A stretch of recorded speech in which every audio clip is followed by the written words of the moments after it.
दंगा फैलने की आशंका दिखाई पड़ रही है तो उनकी भी गिरफ्तारी या उनकी भी कार्रवाई सरकार की तरफ से हो सकती है, अगर वो अपना आदत नहीं बदलेंगे तो। अरे भाई, जगता बाबू का ऐसे भी उम्र बहुत ज़्यादा हो गया है, हो सकता है कि दिमाग उमाग थोड़ा काम उम नहीं कर रहा होगा, ऐसा भी तो हो सकता है। काफ़ी उम्र के हो गए हैं जगता बाबू, इसलिए उनको समझ में नहीं आ रहा है कि कौन बात बोलना चाहिए, नहीं बोलना चाहिए। राजद के प्रदेश अध्यक्ष जगदानंद सिंह ने बीते दिनों अपने बयान में आरएसएस की तुलना पीएफआई से कर दी थी। उन्होंने कहा था जिस तरह आरएसएस में ट्रेनिंग दी जाती है उसी तरह पीएफआई में भी ट्रेनिंग दी जाती है।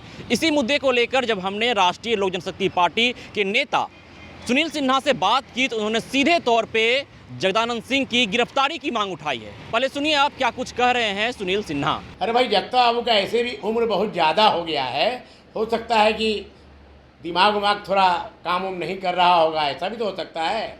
काफ़ी उम्र के हो गए हैं जगता बाबू, इसलिए उनको समझ में नहीं आ रहा है कि कौन बात बोलना चाहिए, नहीं बोलना चाहिए। उन्हीं के नेता ना उग्रवाद तो नहीं कहेंगे, लेकिन आडवाणी जी जब रथ लेकर के घूमे थे तो उन्हीं के ना मुख्यमंत्री के कार्यकाल में गिरफ्तारी करवाए थे। तो अगर इस तरह का जगता बाबू बात बोलेंगे तो सरकार की तरफ से भी तो कार्रवाई हो सकती है कि आपके ये भाषण से जो है पूरे बिहार में दंगा फैलने की आशंका दिखाई पड़ रही है, तो उनकी भी गिरफ्तारी या उनकी भी कार्रवाई सरकार की तरफ से हो सकती है, अगर वो अपना आदत नहीं बदलेंगे तो। हम लोग मांग करते हैं राष्ट्रीय लोक जनशक्ति पार्टी से, बिहार को अमन चैन शांति से जनता को रहने का मौका दें।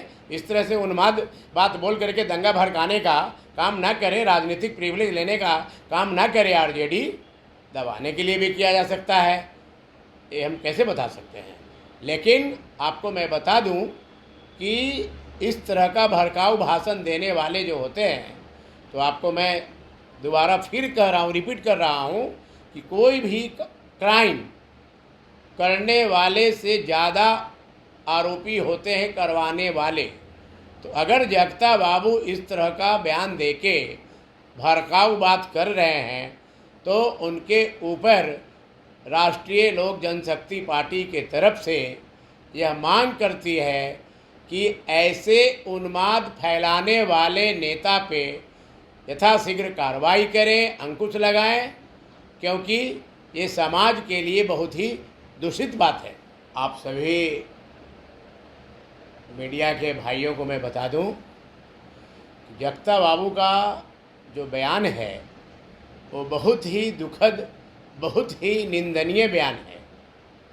मैं आपको बता दूं कि पीएफआई और जो संगठन है उग्रवाद का, इसका तुलना आरएसएस से करना ये बिल्कुल बेबुनियादी बात है। कहाँ आरएसएस और कहाँ उग्रवाद संगठन, ये दोनों में कभी मिलान किया ही नहीं जा सकता है।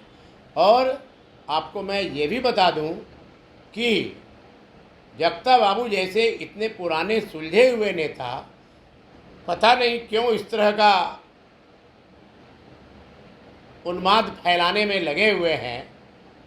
हमको समझ में नहीं आ रहा है कि आखिर इसके पीछे कौन सी राजनीति है। आपको मैं ये भी बता देना चाहूँगा कि हमारी बिहार की पुलिस जो है एक एक करके उन संगठनों के आदमी को चिन्हित कर रहे हैं, कुछ लोग गिरफ्तार भी हुए हैं, और बिहार में किसी भी तरह का दंगा फसाद ना हो इसके लिए हमारी पुलिस कार्रवाई कर रही है।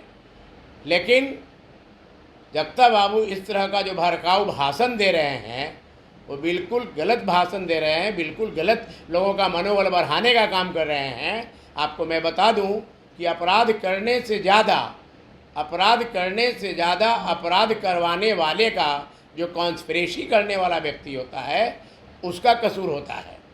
इसलिए जगता बाबू इस तरह का भड़काऊ भाषण देना या आरएसएस या पीएफआई के बारे में टिप्पणी ना करें, जिससे कि राज्य में हिंसा भड़के और किसी तरह का नुकसान हो जनता को। तो आपने साफ तौर पे सुना कि सुनील सिन्हा ने कहा है कि जगदानंद सिंह की उम्र जो है वो बढ़ती जा रही है और इस उम्र में इस तरह का बयान देना कतई गलत है। उन्होंने यह भी कहा है कि इस तरह के बयान से प्रदेश में जो है हिंसा भड़क सकती है और उन्माद भी फैल सकता है। खबरों का सिलसिला यूं ही चलता रहेगा। मैं विश्वजीत आनंद, फर्स्ट बिहार, पटना।